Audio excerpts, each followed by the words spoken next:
Welcome to BarleyBin Live. My name is Mitchell Japp. I am the Research and Extension Manager with Sask Barley, and we are here in the Great Western Brewing Company's room. And so I'm going to give a chance to Keith Armstrong to say some words from Great Western and give a little bit of housekeeping for those of us who are in the room here tonight. For those online, maybe you don't need to know where the bathrooms are. Hopefully you can find your own.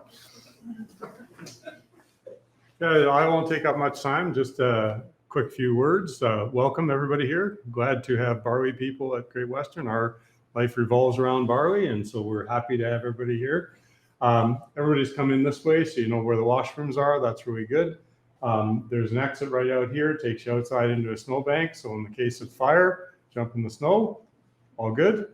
We'll have some food a little later on, and between some breaks here, come on up and refill your glass and enjoy the evening. And really glad to have everybody here. Thank you. Thanks very much, Keith. That's good and really good of Great Western to host us here tonight. For those here in the room, if you could just take your cell phone out and slide it onto silent for the evening, that would be great. If you do feel so inclined, we are live streaming onto Twitter, so there may be a conversation going on there if you want to check that out. But hopefully you can post some questions to the speakers in the room as well, and people online will be able to hear those too.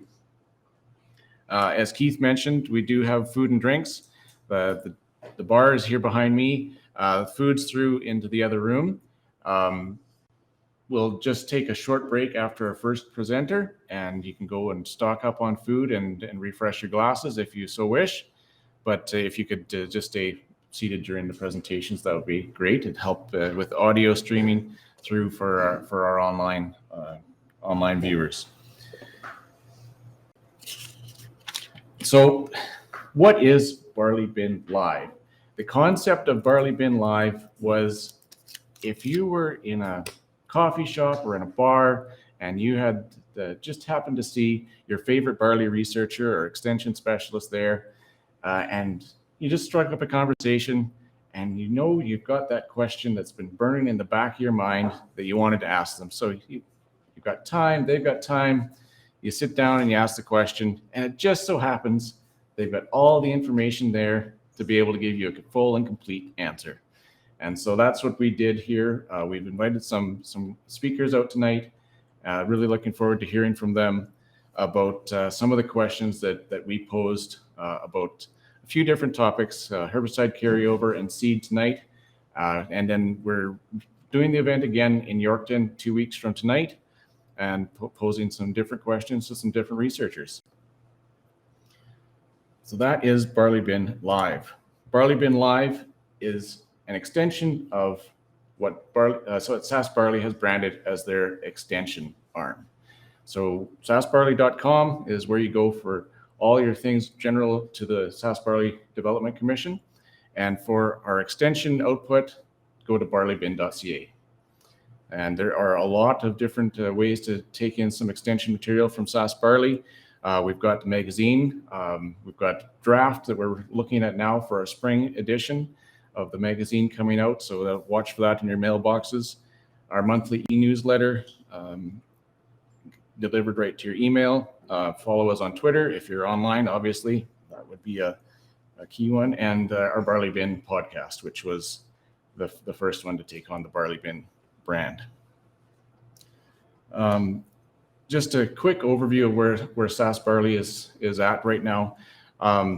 We've got a lot of active projects going between the Barley Cluster and projects that Sask Barley funds through Agriculture Development Fund, Agriculture Funding Consortium, and others.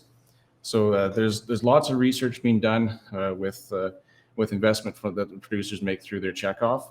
And so part of the extension arm of that is to get that research back into farmers' hands so that they can use that on farm.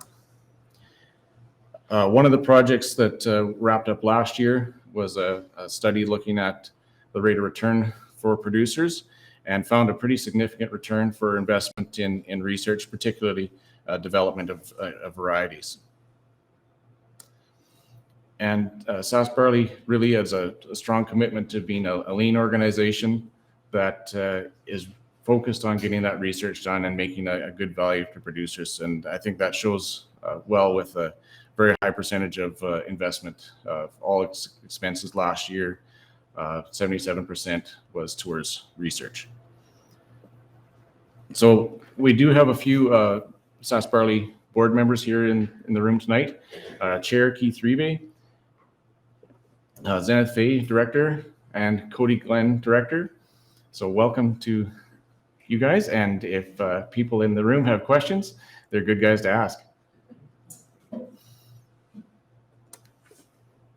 I do want to take a minute now while we got everybody here to talk about all the investment that went into this. There's a lot of people put time into it. Great Western Socinias, as I mentioned. So thanks to Keith specifically.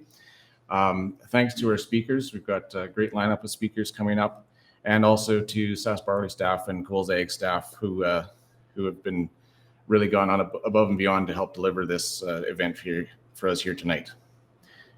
Without them, it'd just still be an idea somewhere roaming around in my head.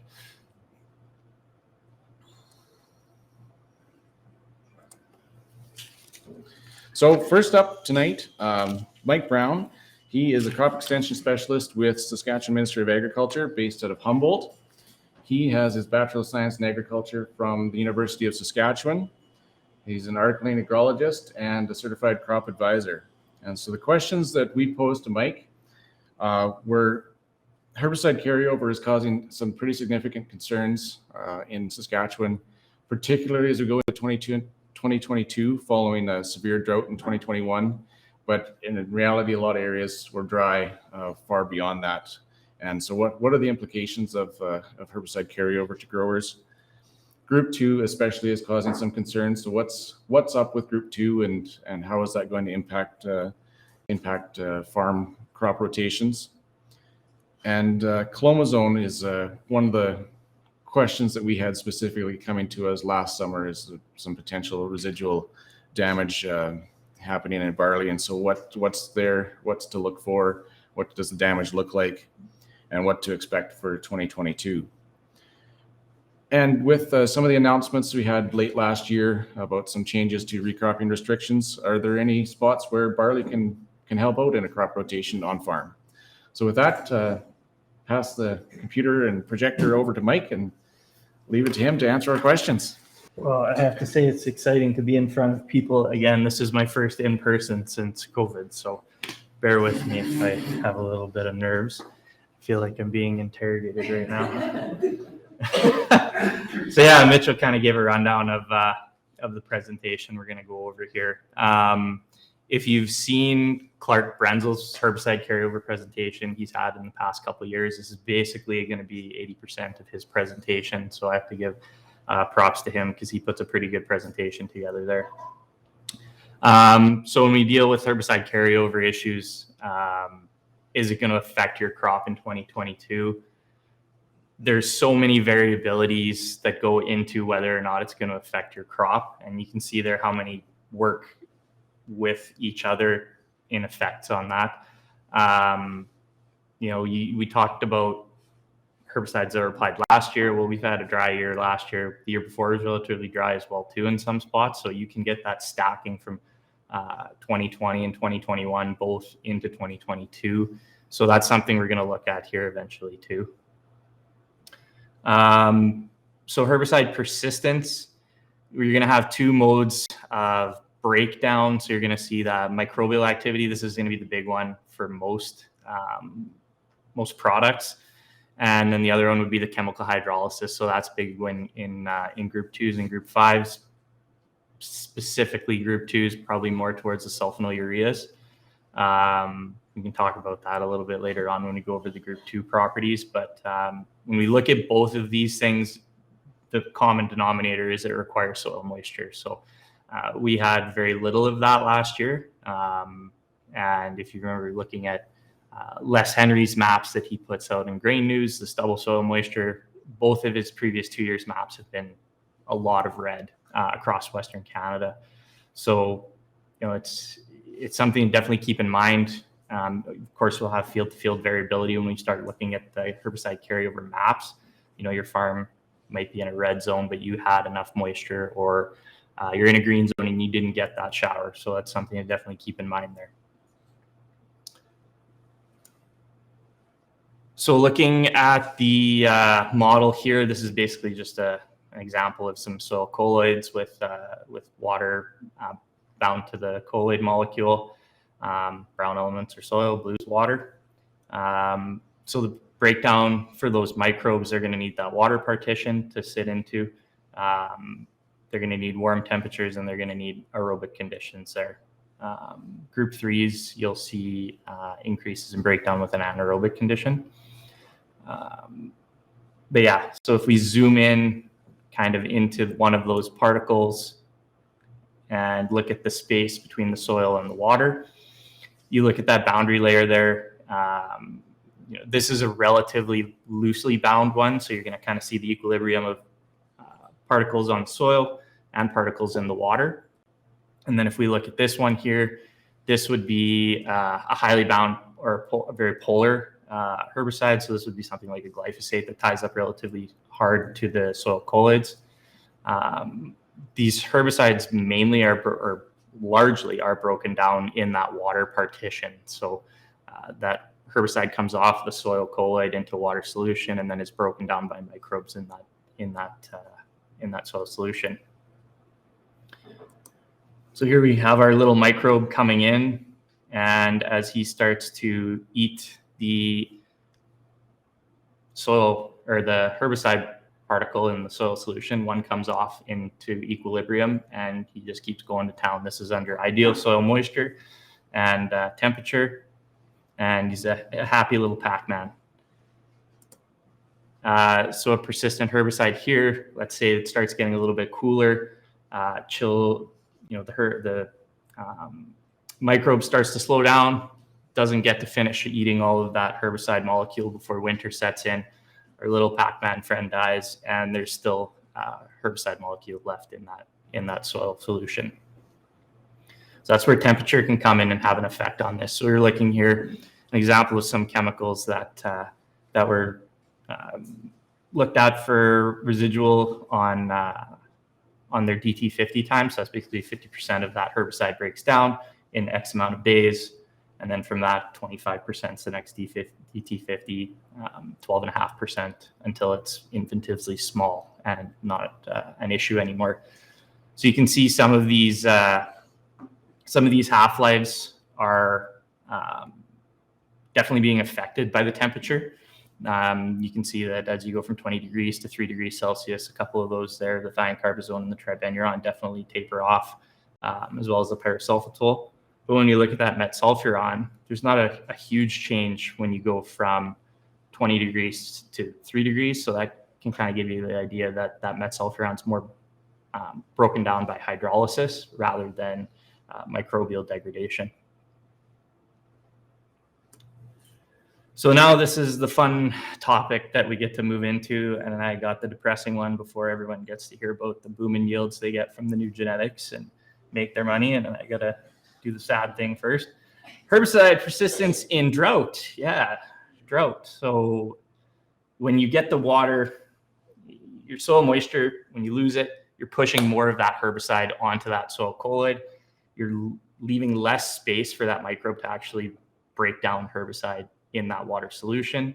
And when you get into a severe drought, you're basically pushing almost all that herbicide right onto the soil. So you're very, very minimal space for any microbes to work in that soil solution, and they really can't conduct cellular processes if they don't have access to water. So here are the maps that we put together through the ministry. This is using our crop reporter data and weather network data in the province. You can see 2021, we had some pretty high risk. 2022, it's even worse. Like, we are looking at very high risk in almost over 3/4 of the province. If you look, I don't know if you can see that. Oh, hold on, let's see if I can. Yeah, there we go. Basically, anything that's this color is going to be in the sub 125 mil rainfall. So if you keep that in mind as we get further on into some of these new label restrictions that came out, 125 is kind of the key number on that. So if you are looking at that, I'm not going to have great news for you. That's it, kind of the gist of it. So this is an overlay of the 2021 and 2022 maps. And you can see basically there's very few areas of the province that got, in the past 2 years, really any appreciable moisture in that normal area.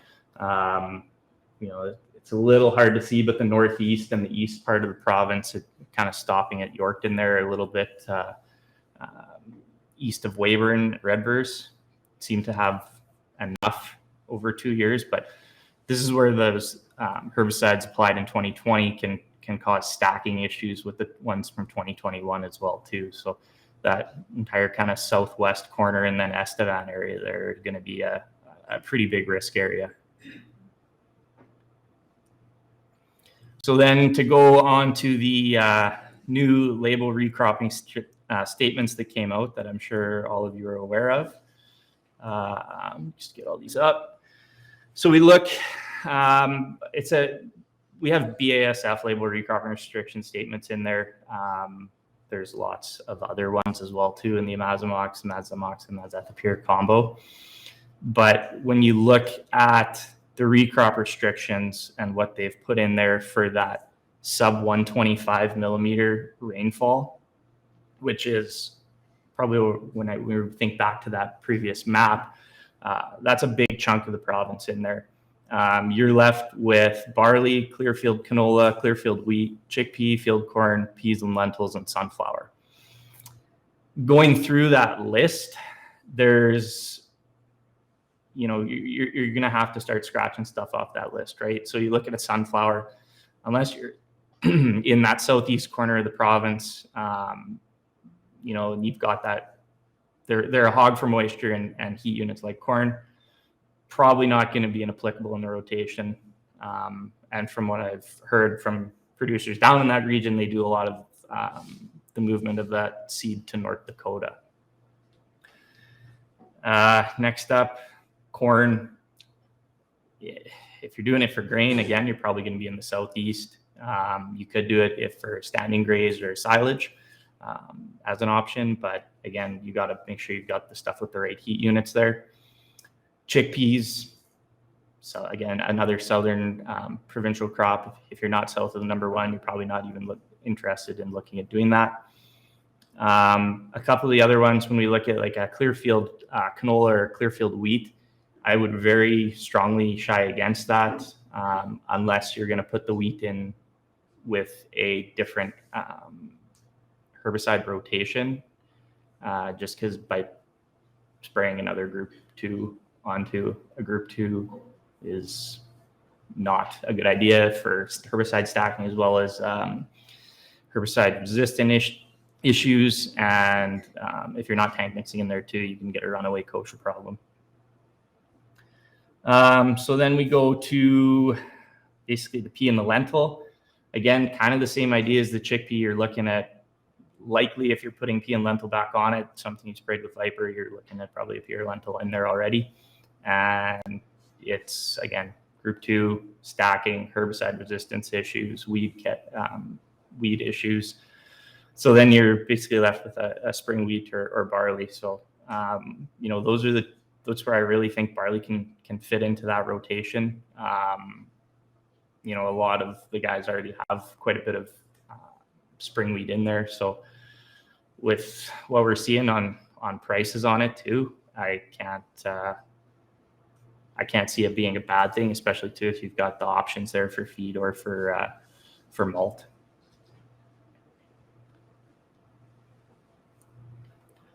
So now talking about the group 2 injury side of things. So I said that there were, the sulfonylureas are a little bit more hydrolysis broke down. The other ones are a little bit more microbial, but they both have some sort of impact from both sides there. So you've got the 4 different groups, the SUs, the MEs, the SACTs, and the TZPs.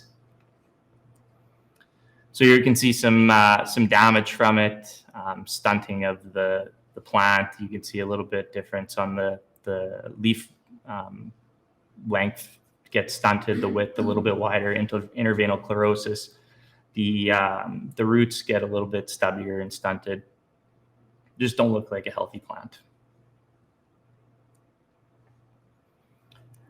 So yeah, here's some more group 2 injury, yellowing, some of that V boat-shaped leaves on the plant. You can see there's some excess tillering, banding on there as that herbicide might get washed off. It might band up on the leaves. We'll see that on some barley pictures here. So you can see that healthy plant on the right, and then on the left, that plant that's been taken up that group 2 herbicide. Oh, there we go. So the properties on the group 2, broken down by hydrolysis. It needs water. Again, that's mainly for, especially in those sulfonylureas, but there are some in the MEs where microbes are play a bit more of a factor to it. When we look at the soil pH, that can also have effects on the persistence. So above 7.5, your SUs are going to persist a bit longer.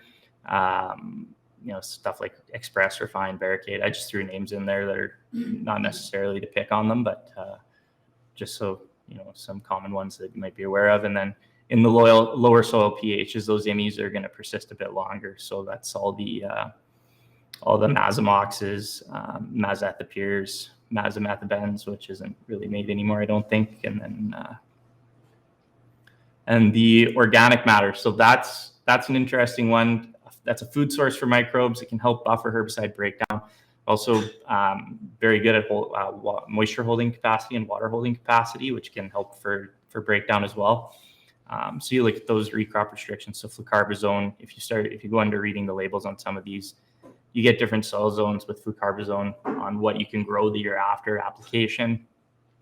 Pursuit, for example, don't apply it in the brown, dark brown soil zones. There's a lot of that happening. Third-rate pursuit going down in the brown, dark brown soil zones, but you didn't hear that from me. And then group 13. So these are the cell pigment inhibitors.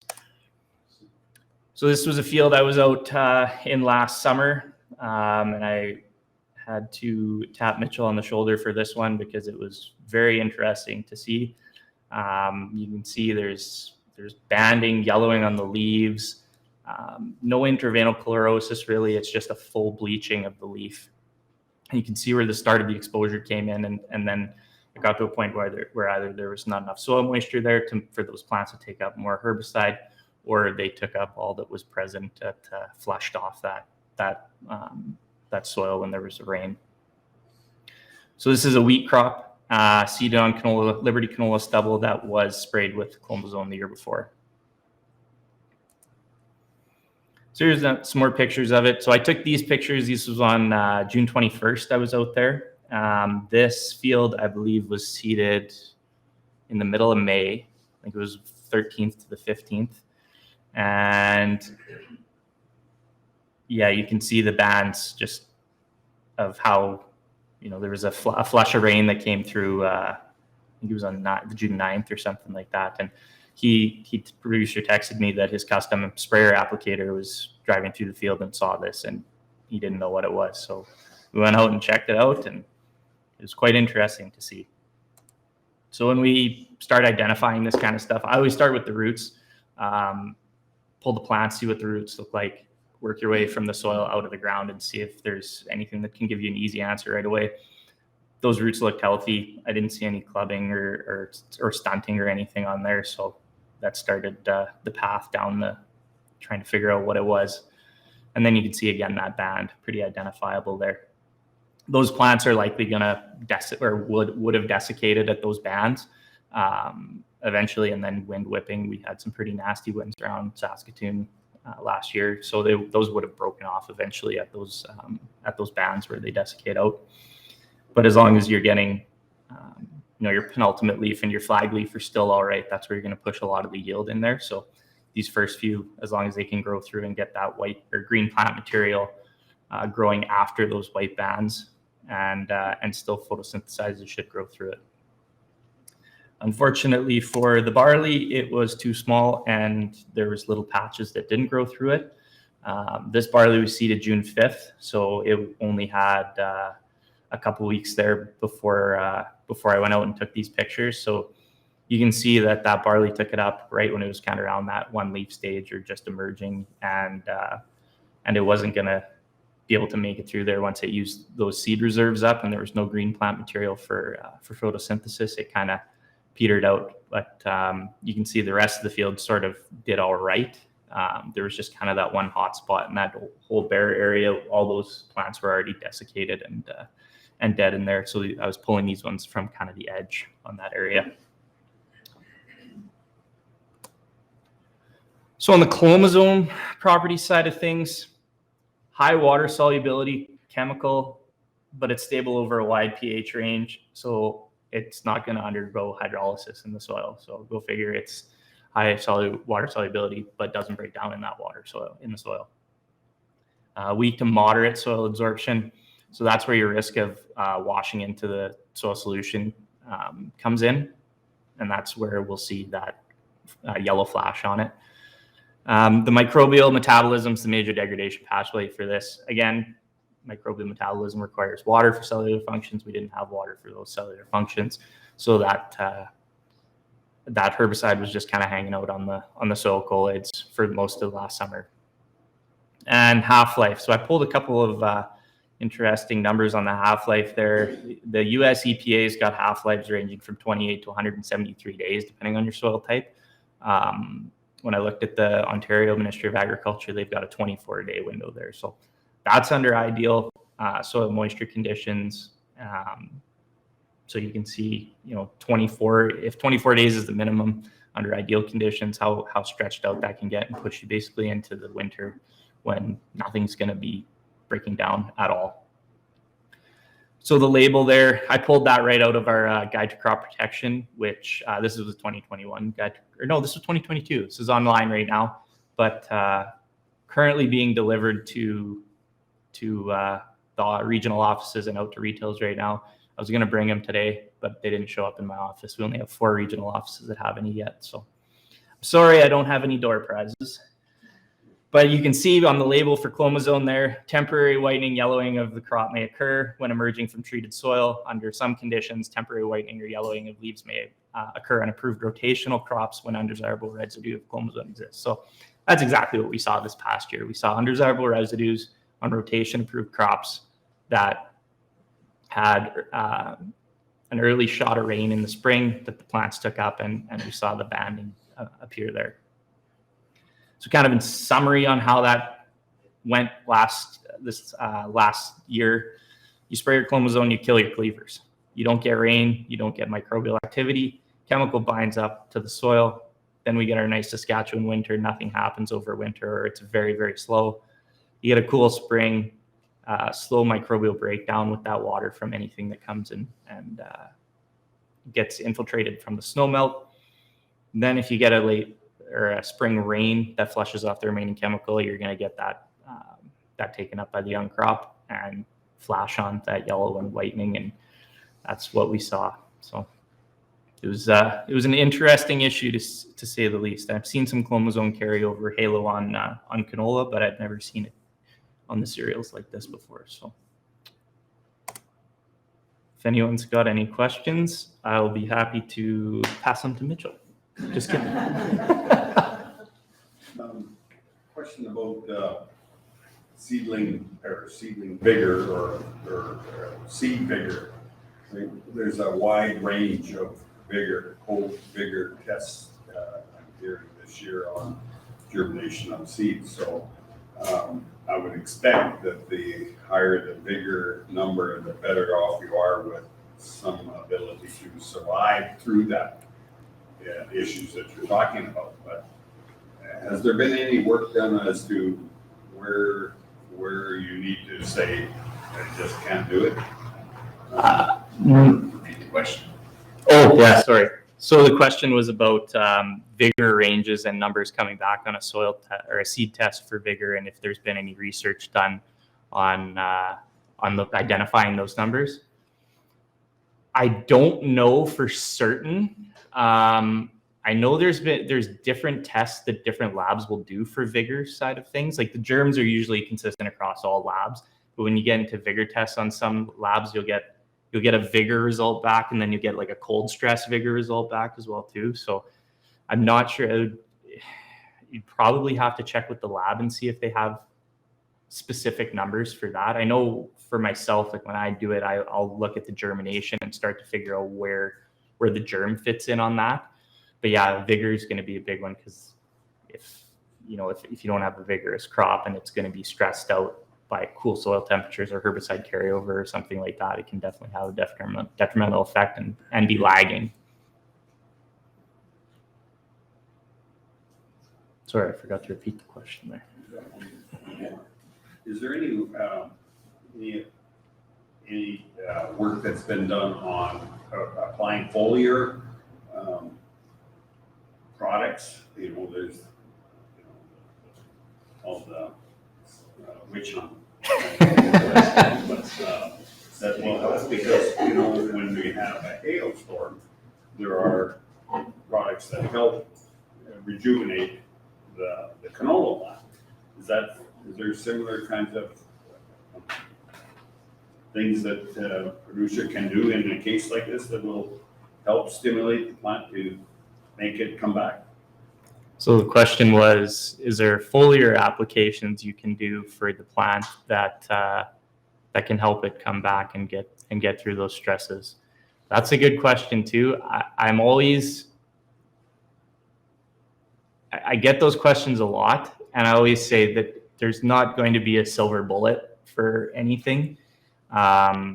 If you're going to try stuff like that, I would always say, if you don't have like third-party peer-reviewed data that backs it up, do your own on-farm trials, leave check strips, see if it works on your farm, because there's lots of stuff that can make big claims out there, but whether or not it works is really, you don't want to put 2,000 acres to it and have just a hole burned in your checkbook instead of something out there. But yeah, that's kind of where I would sit with that, is and talk to the neighbors too. Maybe they've already tried it on farm and they've found something works or something doesn't work. There's some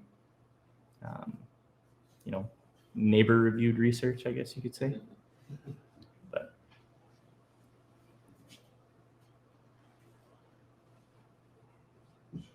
I'll ask.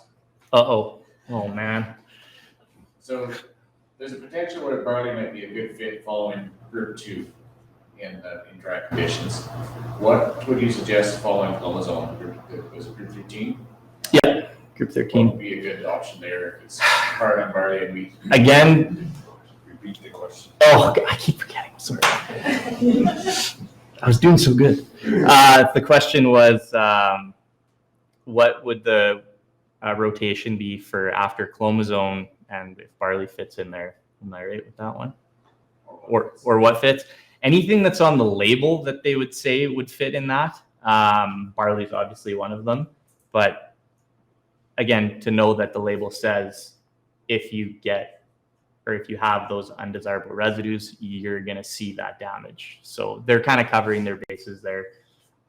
If you're questioning anything on label for recrop restrictions at all, I definitely talk to that manufacturer of the chemical you sprayed last year, and find out what their recommendation is on it too. Because I've had producers contact me that they've already been out with their chem reps on some areas where they've been in the orange or the red in those regions, but they've been given the go ahead to go into certain crops that, if they went by the maps, wouldn't have qualified for that rotation. So communication is going to be key.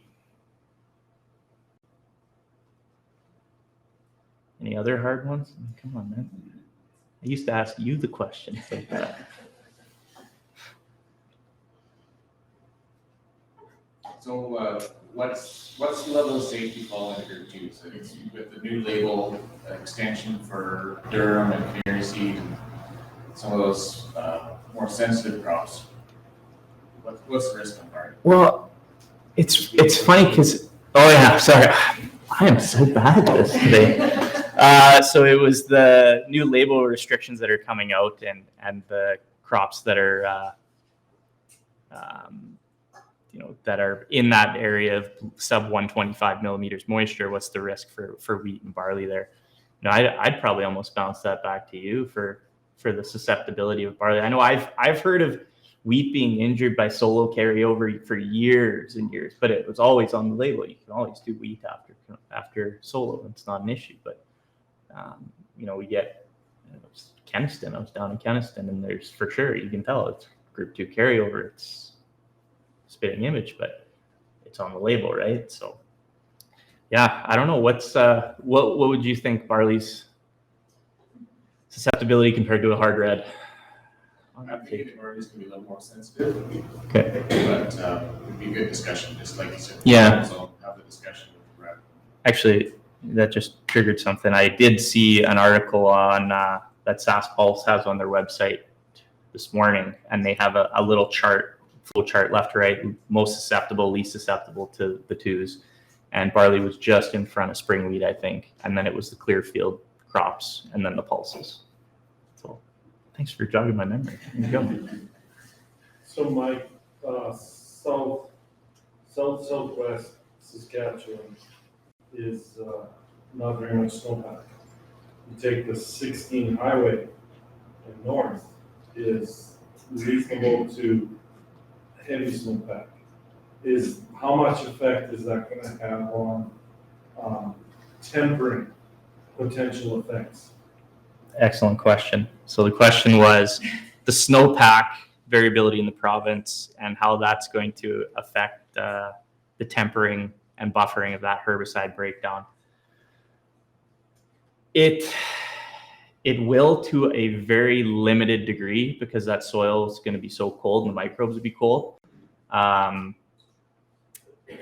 I drove through last week. I came through Swift Current on the way home and through southern Alberta, and the snowpack there compared to Highway 5 out to Humboldt, they had an excavator out there just pulling snow off the highway because it was completely drifted in. So, that snowpack, I'd say more would help for seedbed moisture for seeding and less for any of that herbicide breakdown. Clark, if you ask Clark, he says basically as soon as the winter comes, it's off.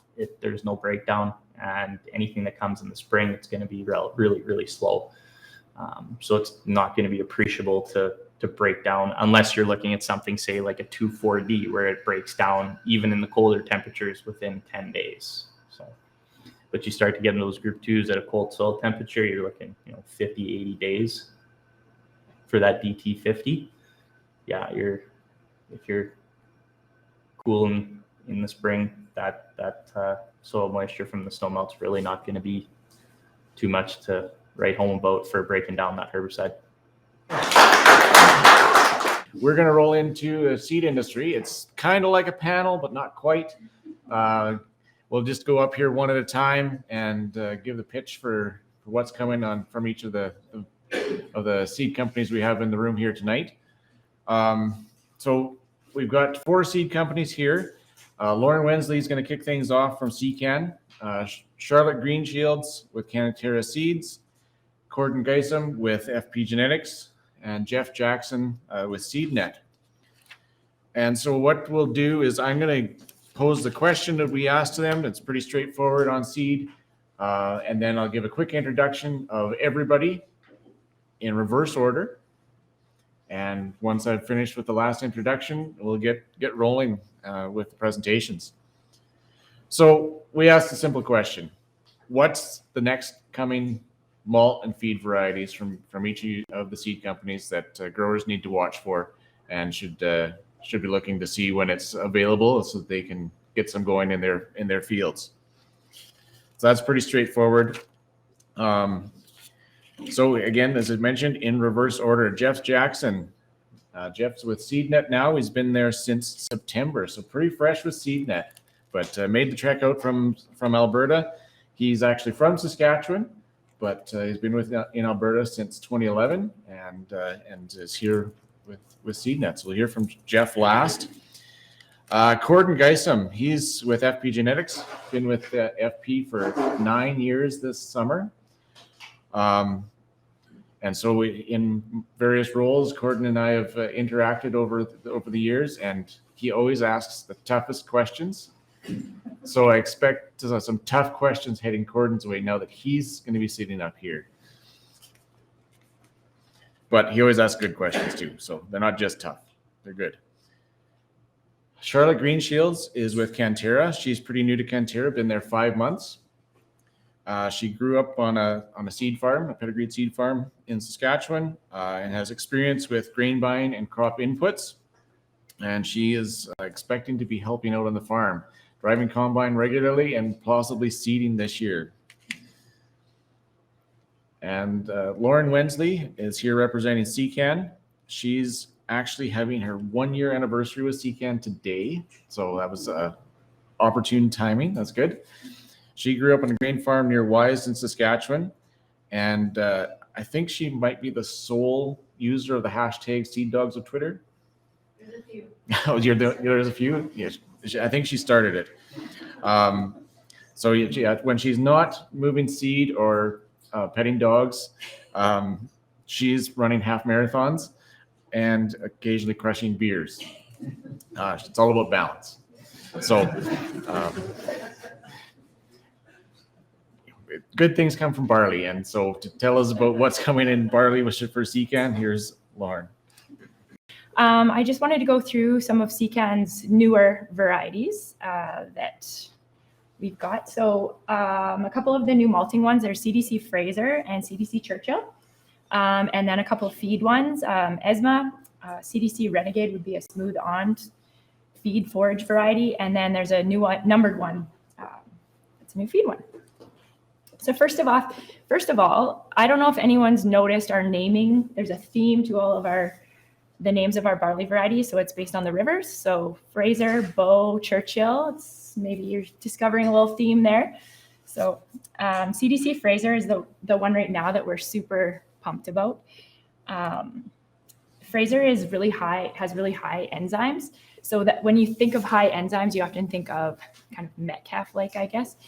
On the agronomic side, it's they say in all the trials and stuff, 114% of Metcalf. So it's right around the synergy level. Standability is quite strong as well. So CDC Bow has been well known for standability, and Fraser's not quite at the Bow level, but it's pretty close. On the malting side, so lots of people have been looking for the next Metcalf, looking for the next Copeland. From what I'm told, the way that you do these ones, you can make them like overproduce, and you can make it more like Copeland or more like Fraser. So the Fraser seems to be more versatile. So you can make it Copeland-like or Metcalf-like. So this is something we're pretty excited about. And it's kind of more for the adjunct brewers because of the high enzymes. This is just from all the co-op trial data. So yeah, you can see about 114% of Metcalf over those years. CDC Churchill. The exciting thing about CDC Churchill is that it's actually the highest yielding two-row barley, so including feed. So it's actually 1 or 2% higher yielding than Austinson, which has been the standard for many years. Churchill is a lot different for the malting characteristics. It's low enzyme, low protein. So it would be more useful for like the craft or all malt brewers. So like I said, 118% of Metcalf. So that puts it 1 or 2% higher than the highest feed barley that there is. Yeah, like I said, good fit for the craft and all malt brewer. So I don't know why people, if you're not sure if you want a feed or a malt, I would put Churchill in and it's going to yield. You're not losing anything on the yield side. And you might get a chance for malt. So this one might be a year or two behind Fraser at the moment, just in market development. And then here's just, again, the co-op trial data on it. And then I stole this off the CMBTC Twitter a while back, just showing, again, these are all the yields. So like you can see Austin's, I put the red bar around Fraser and Churchill and just showing like all these ones are very high yielding now. So you're not losing much yield going to one of these versus a feed variety. So ESMA, so this one is a German variety. very, very high yield, very, very short. So this one, yeah, like it says, anywhere from 105 to 115% of synergy, and really, really short, stands really well. The guys on irrigation especially really like it. The only downfall to this one that we really like to point out is we don't have any actual fusarium resistance numbers or anything yet, but we're guessing it will have a really weak disease package. So that's just something you're going to have to manage. Yes, the yield's there, the standability's there, but you just want to make sure. This year, probably fine. If it rains ever again, then you might have to get out the old sprayer and spray some fungicide. CDC Renegade. So if you guys are familiar with CDC Maverick, 2-row smooth on forage barley. So this one is maybe our Maverick replacement. Here you go. The forage yield is just slightly higher than Cowboy, but the grain yield is quite a bit higher. So this one is a couple years out still. We've just got, it'll be, I think, 2 years until there's certified seed of this one, but just something to keep your eye on if you're into the 2-row smooth on varieties. And yeah, this is just, again, some of the co-op data. And then a picture from not Saskatchewan. Saskatchewan, they're all approximately this tall and burnt. So that was fun. And so this one's one we're pretty excited about. As you can tell, it's very, very new because it doesn't even have a name yet. It's just still a numbered variety. 2-row feed barley. We've been looking for, it's out of the Crop Development Center, Aaron Beatty. We've been looking for a CDC Austinson replacement for a long time. And this one looks like maybe it will be that. A little bit shorter than Austinson, but the yield is like 115% of Copeland, but significantly higher than Austinson. So just, again, this will be multiple years until there's actual certified seed available, but just something to keep your eye on, I guess. And yeah, I am super active on Twitter most of the time. So there's my Twitter handle there. And like I said, I like to crush a couple of beverages. Maybe we should have a big celebration for my 1-year Annie tonight. Hey. All right. So I'm Charlotte Greenshields, the pedigreed seed territory manager for Saskatchewan for Cantera Seeds. And I'm going to go over our key/newer malting and feed barley varieties. So first I'll talk about Connect. This one's been around for a little while, but it's gaining interest and performance. It has the best fusarium head blight, lower dawn accumulation, and excellent malting quality with maturity similar to Metcalf. So here you can just see some yield data, MR for fusarium head blight, and it has moved from the established demand from previously to established demand for with the CMBTC. So on the left shows the acreage increase. So you can see Metcalf dropping out and Connect is increasing. On the right, there's a comparison to the malting quality profile to Metcalf. So very similar other than a few points on there. Okay, so I also wanted to talk about, we have 2 loxless barley varieties, which are specific to prairie malt in bigger Bort malt. They offer production contracts with premiums over the regular malting barley varieties. So Gold Star is our newest one. High yield potential. It's got the loxless option and exclusive to Bort Malt and Sapporo breweries in Japan. So it's kind of got that side note on CMBTC. So it's also available. It's just not a main malting variety since it's got exclusive rights with Prairie Malt. Platinum Star is what Gold Star is replacing. So same loxless, excellent fusarium, yield over Copeland. But like I said, you get a premium. So that makes it a little more exciting for some people. So yeah, Prairie Malt, right now they're at a 40 cents a bushel premium over other varieties with limited acres. And it goes into the Sapporo breweries. So you can see they've actually ran with the marketing as well and called it Gold Star beer, since there's Gold Star barley that goes into it, which we thought was kind of cool.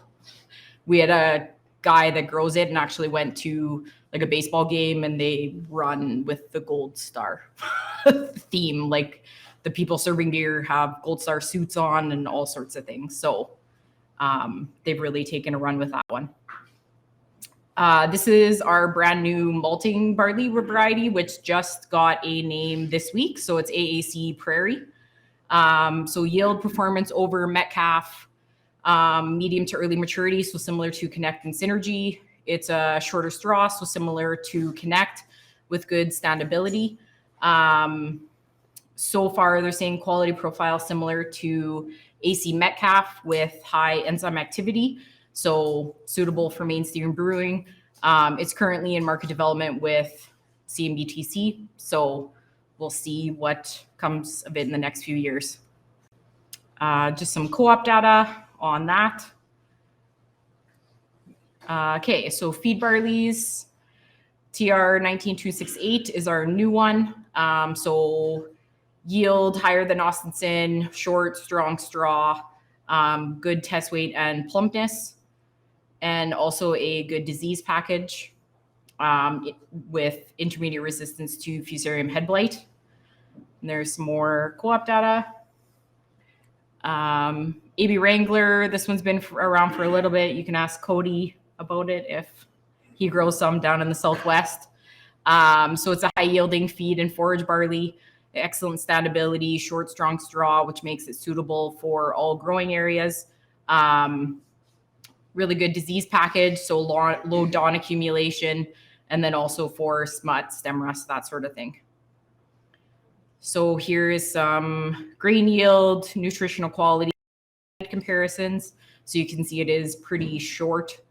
And nutritional, if you're using it on that side, the quality shown like through average kilograms of milk per ton index shows it strong against Gatsby, which is kind of what they were comparing to for an older variety. And that is it. Hi, I'm Gordon Geisen with FP Genetics. We took over the Syngenta breeding program, so we now represent Synergy Barley. And Synergy, as most of the commercial growers know, has great agronomic characteristics of higher yield compared to Copeland and Metcalf. And it has taken now the position of second place in the malt barley area in Western Canada. And it's a very strong product for the malt industry. And we look to expand that and carry on with it. Oops, wrong way. We have another product that is very similar to Synergy. Actually, it's a little better standability, but it's in, I wouldn't call it in development. I would call it in acceptability. There's there's regions and areas in Alberta that are going to specific maltsters and stuff, and that's CDC Copper, another malt variety that we have. Part of this is a Sirish, is a 2-row feed barley that came from Syngenta. In Europe, it was a malt variety, but it's here in Canada as a feed barley. It's a very high yielding, very good standing feed barley. If you're in an area that you really want to push for feed, I would recommend Sirish. AV Hague is a new feed barley that we have that we call the Austenson replacement. It has 105% yield of Austenson, and we're doing a little bit of a soft launch of it this year. There's some product available for it in areas in southern Alberta and southern Saskatchewan. And that's FP Genetics. All right, I'm Jeff Jackson. I'm, as mentioned, from Alberta. I work with a smaller seed company than some of the others that are here called SeedNet. We're based in southern Alberta, but we do have dealers throughout Western Canada in Manitoba, Saskatchewan, and so on. We have a little lighter product offering. We have only 2 barleys at this time. Brunette, which is a 2-row malt. We kind of think of Brunette. Maybe we make like a dark brown beer, like Brunette. Maybe if the maltsters want to go that way, or the brewers when they're making the beer. And then AB Prime, which is a 2-row feed. So those are the ones we'll talk about tonight. So Brunette was bred at the Field Crop Development Center at Lacombe. I don't know if people in Saskatchewan are necessarily familiar with that, but that was in history had been a provincial ag department breeding program. Is now taken, or the leadership management of it is now taken over by Olds College at Olds, Alberta, but they still do work at Lacombe and Olds and so on. Strong yielding, a good disease package with an MR for Fusarium head blight and a good test weight. So it's with the yield and the disease package and so on, it's a good kind of a dual purpose option, right? You're going to get a strong yield, and if it's in development, you can see it listed here in the in development or limited demand section of the malt, as listed by CMBTC. Canada Malt's taking a look at it. They are going to contract a few hundred acres in Alberta this year, just to take a bigger test of a larger sample size and take a look at it. So it's a product that is not yet readily accepted by maltsters. We've also taken it upon ourselves to malt some of it at a third-party maltster in Alberta, and we're peddling that to craft brewers a little bit to see what they think of it as well, to try and stir some interest. So that's AB Brunette. And then AB Prime, we heard about AB Hague. This is a sister variety also developed at the Field Crop Development Center. Very high grain yields, high silage yield, good test weight. It's a little bit earlier than Austenson. And again, the test weight's so good, I put it on there twice. So there you can see the yields. So again, data credit goes to, I think that's obvious, that comes from the Saskatchewan Seed Guide. So data to credit to the SVP, SVPG group, right? So you can see the yield there. It's actually pretty outstanding as far as grain yield in comparison. You can see Austenson, which has kind of been the standard for yield in a lot of people's minds. How it rates there. The standability is good. The disease package is pretty nice too. So we're pretty excited about what this 2-row feed represents. It's going to be available following the harvest of 22 or for spring of 2023. Here's a look at some silage data. This is taken from Olds College Field Crop Development Center compared to other 2-rows. And you can see the silage data there is pretty impressive as well. So if you want to take it for grain, if cattle guys want to take it for grain or for silage, it's a good option in either case.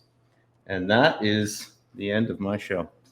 I'll fire everyone off here. Yeah. So our livestock and feed extension specialist in Yorkton was sourcing feed barley in November and was having a real tough time getting some. Do you guys have any shortages of seed that you've seen coming out, or do you have any varieties that are already sold out? And what would your recommendation be for getting seed for this year now? Want to start? You on? Yeah, early on, and repeat the question. Shortages of malt varieties and or feed varieties. and what was our perspective on it? Where do we stand now? Do you want me to answer Sure. my point? We'll all take a turn. Yeah, it was absolutely nuts early on, and for anything to do with malt, for sure first, and I don't have too much of a feed in my area, but in Alberta and stuff, it's been very strong. There is probably some pockets in some areas specific to what variety you want. I would get on the horn and talk to your seed grower. There may be a chance or opportunity, but yeah. And that Yorkton guy, I probably would let a bit of my head go to put it in a trial for him. So talk to me later. From a seed net perspective, because our varieties are still very new and there's not a lot of demand for brunette, Hague isn't, or Prime, maybe Prime isn't released into the market for another season. We have no issue being sold out. If you needed some trial seed, we could get it for you. If that was the purpose. As far as sales, if someone was interested in brunette, yeah, we have quantities available. Prime isn't ready for another season. On the Secan side, there's good supply still of most of the malt barleys and even Austinson for feed. But any of those forages like Maverick and AB Advantage, Schofield, some of those ones, they've been sold out since like super early. But again, I got an inside track. If you need, a little bit here and there, I kind of know some people who know some people. So give me a shout and I can see what I can do. But yeah, there's a little bit of Maverick and that kind of thing kicking around. But for the most part, those ones are sold out. But yeah, good supply on the malts and Austin City thing. So Yeah, and for our varieties, it'd be the same. Like there's lots of malt around. There's still a lot of acres up in the air. So a lot of guys haven't committed to anything. Feed, barley, there's still some around as well. So depending on what you want. always call your seed rep. Just saying. All that the stuff is. And I know it's a malt, but there is no legacy left. Just saying, don't bother. It's committed to where it needs to go. We've had so many calls on it, and that's in your green tea malting area. But that's a program with Viterra. So. Yeah. Other questions, comments? We have one in the back. I saw on the ESMA on the CCAN, there's a VUA on it. And this is open to any of you. Do you think varieties moving forward, there's going to be more of that? Do you want to repeat the question? Oh. Because it's pointed to you. So the question was, ESMA has a VUA, a variety use agreement on it, and do we see in the future varieties going to that? Yeah, like I think maybe in the there are some, I know CFAN has some, Cantera has some varieties that way. Those ones are from Europe. All those European ones do have the VUA. I think, yeah, in the future there may be some more going that way, but we'll just have to see, I guess. Yeah, like I said, the European ones for sure are all going to have that on it. But. And our wheat varieties that are from LCRC, so Lima Green Cereals Canada, that are bred like in Saskatoon, they have VUAs as well, which will probably continue. And I think there's a P now too with the VUA. DLCs. Yeah. DL, yeah, that's our forage P, and I'm gonna speak to it. It's a value proposition, right? The cost of breeding is getting more costly, just like all our costs are getting more costly. And for the commercial grower to take a variety with a VUA, there has to be a benefit to it, right? So if the new varieties coming out that have it or don't have it, you have to look at the value proposition. So it's potentially going to be something going forward so that funding gets back into our regional breeding institutions or institutions around the world that are going to bring stuff here. So For example, like the ESMA, how we look at it is it's $2 an acre, the VUA. You should easily make that in yields, like just the yield bump alone and the standability on it should easily make up for that $2 an acre is kind of how we see it.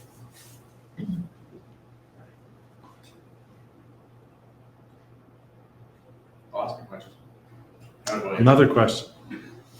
So, in regards to the question that was asked back here about the TUA and the Valley proposition, can each of you comment on the background work that's being done if a producer has the TUA?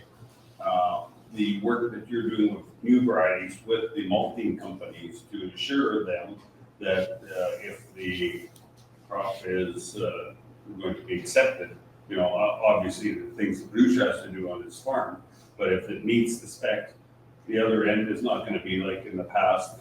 A number of us have grown varieties that are new, but the malting companies or the beer manufacturers are not wholesomely accepting those varieties. So what are you doing in the background work to ensure that that variety is going to be usable in the malting and brewing industry?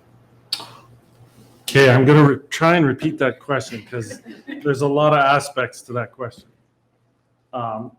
In regards to the potentiality of new varieties, and I'm going to say even new varieties that would have the VUA in it, and even new varieties that may have the existing royalty base but higher rates, what are the seed companies being represented by us here doing or going to be doing or existingly doing to ensure that when a variety comes, that it is in front of the maltsters and the brewers for acceptance once the commercial growers step into that variety.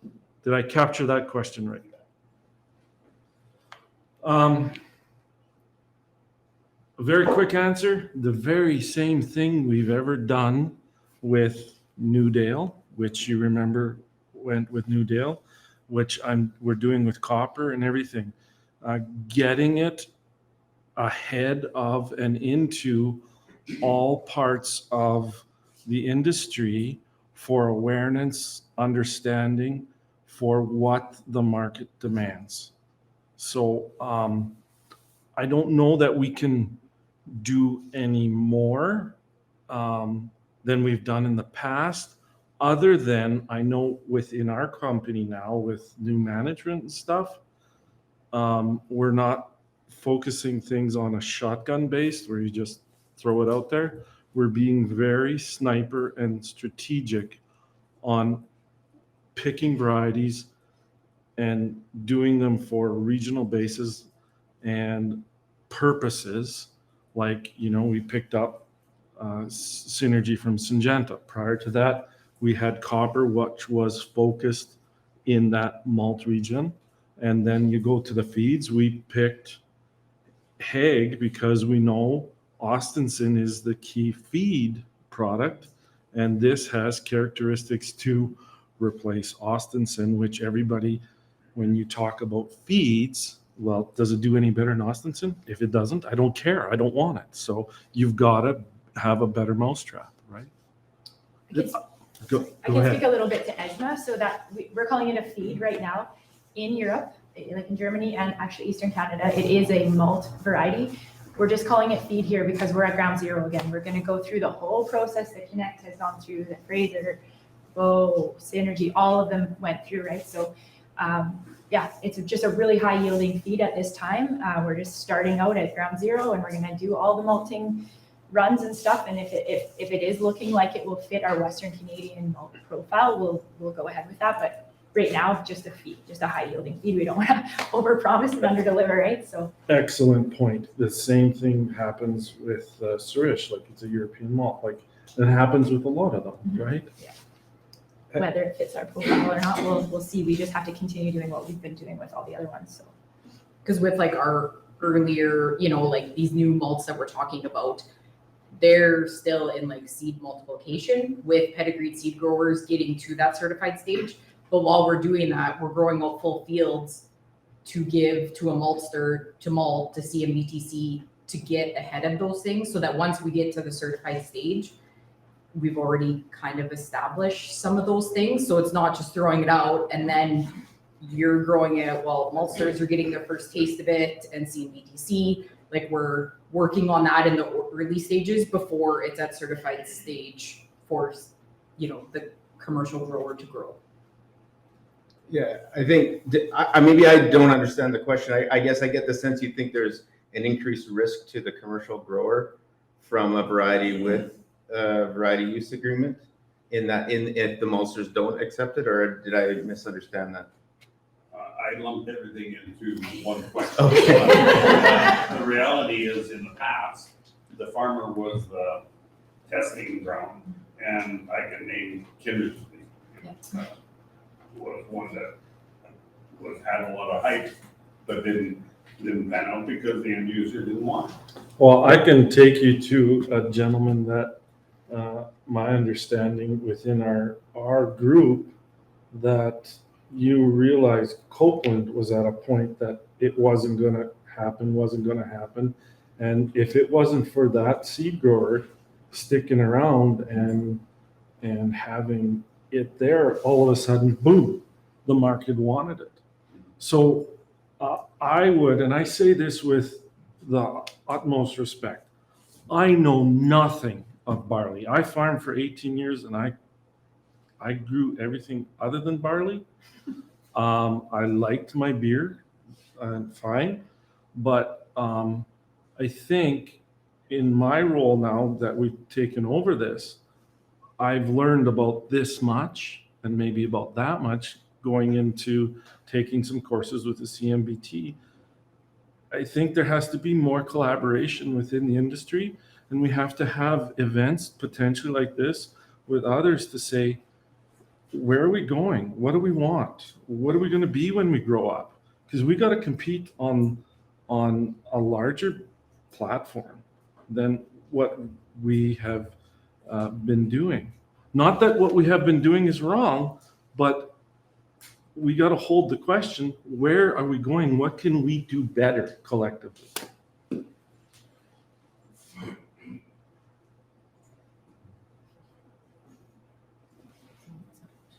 I'll bite her. So if you look at the seed guide over the last couple of years, there's been a few varieties on the feed side that have come in that start to look like they're game changers. Is that the way you're seeing it on the feed side? 3 years ago, Synergy, Fraser, Churchill, they were all competitive with the feeds, but now there's some feed varieties out there that are outgiving the top malt varieties. Is that the way you're seeing it? First, we got to repeat the question. So before we had malts that moved the bar with yields, and the feeds were lagging. Now it has shifted a bit with many new feeds that are coming. We've had another jump in production levels of yield and such. And what do we see? Is that commonplace? Is that going to happen going forward? Is that the question? Okay. Sorry, I'll go first. What I think, and I see that in being in the pedigreed seed business for quite a while now, in multiple different varieties or your wheats, your peas and stuff. When you have a challenge within the production years and you have a lot of purchase of certified seed, then you have a ripple effect going out further that then you get a massive change in varieties that give you traits and yield. So I would say more money that went into the breeding, then you have a ripple effect that they can do more and get you those yields. So I think You first got it in the malt because that's where the money was generated from the commercial producer. So there was more purchases of certified seed, which then followed into giving you more revenue. And the ones that didn't make it for malt, they need to have that higher yield. So then if they didn't make it for a malt variety, now you have feeds. So it's a rolling door from my perspective. So the more certified seed you buy, the more money gets into the system, the better varieties we get. We just keep growing and growing and growing and competing. Yeah, I agree. I've noticed that too. I think I don't think it's specifically just with feed barley. I think there's a lot of energy and investment going on in cereal breeding in general. But I think it also speaks to maybe some of the diversity of genetics that we see coming into Canada, right? There's genetics coming from Europe, there's American genetics, and so on. And I think that's a big part of it too, when we get that diversity of germplasm and genetics that can be used. I think that has created, I guess, a springboard maybe for some enhanced yield. Good job. Good job? Okay. Next question, comment? What 3 things would each of you like to see happen in the barley breeding program to make it better for the barley industry? What 3 things would we like to see happen in the barley industry breeding programs that would make it better for the industry? I'll let the lady speak first to this one.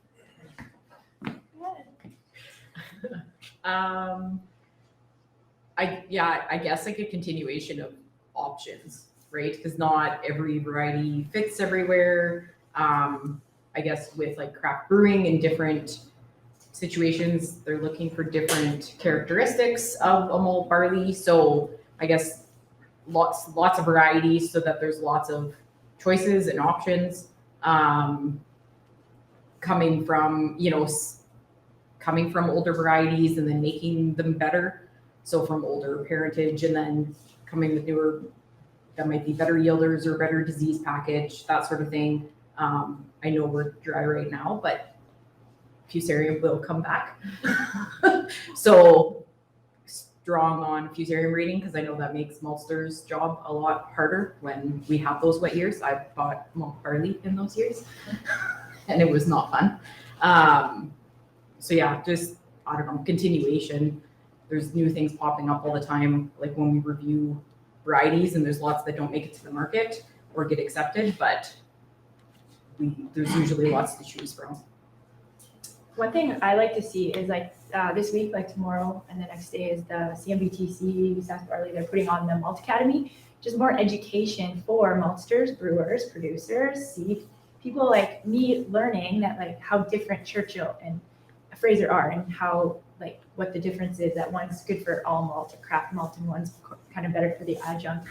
And like I went to Winnipeg a few years ago and did the longer Malt Academy, and that was just so cool having a guy from Vancouver that's a brewer that has no idea like even what a grain truck is or has never been out of Vancouver before, and they're like, oh, you have to like what they have to put up with. And like there's some trials, some big trials in the summer, which we haven't had to do because A, COVID and B, drought, but bringing people from Japan over and touring through these, and like this is why we don't want Metcalf anymore. It's like falling over and sucks. Like, I mean, that's my variety. It's awesome. we want the new variety. Yeah, like the education piece is so, I think it's so cool to talk to a brewer and a maltster and understand what they're looking for. Because here I am trying to sling seed, like, oh, there's some yields. Like, well, they don't care what it yields. Like, you know, just to understand the different characteristics. And like you said, in a drought, they can perform very differently. Some have can keep that lower protein. Some protein just skyrockets, like stuff like that. The education, just getting everyone in the same kind of room or talking. I think, yeah, I don't know that I could speak to specifically from breeding what I'd like to see. I think from an industry like agriculture as a whole, the lady spoke to that too, is is get everybody on the same page. And I think that starts too with the commercial grower and the understanding of the value of an investment in certified seed versus, bin run, field run seed, and bringing value then back to the breeding programs and, making it, kind of cyclical. So that there's the entire value chain is benefiting from what's happening. From a trait perspective, if that's where the question was specifically, I'd like to see a focus on drought tolerance. I think going forward, I think that would be or may be a pretty important area to look at as well. I agree with all the statements. Collaboration. I just went to that CMBT course, and it blew my mind because I'm going to go on a bit of a tangent here. Somebody asked Albert Einstein why he's so smart. He said, "I don't think I'm that smart. I just hold on to the question longer than most people." And he asked questions from different angles. And so I spoke to a gentleman tonight that doing that short course and stuff. I think as industry people, we need to understand more of the challenges, and we do as seed reps because we're right on the ground with commercial growers. But I think us as commercial growers, and even in the seed industry, and for me personally, being in that course like that, understand the challenge of what our customer is the maltster. Our customer is the brewer. What are their challenges? And then get them in the room and understand our challenges. It speaks to the stuff about, why Metcalf went from number 2 to number 3, and Synergy went, because what pays the bills on the farm? If you don't got bushels, you got nothing. So, and quality is part of that. It has to meet the specs and everything. So, I think collaboration and understanding of all aspects and being proactive in it. And I think tonight is a great thing. I give Mitchell a heck of a compliment and his team putting this stuff together, because I think we have some leaders in commercial growers in the industry right here, and a horse wins by a nose. So, hey, get in there, get active, let's figure it out.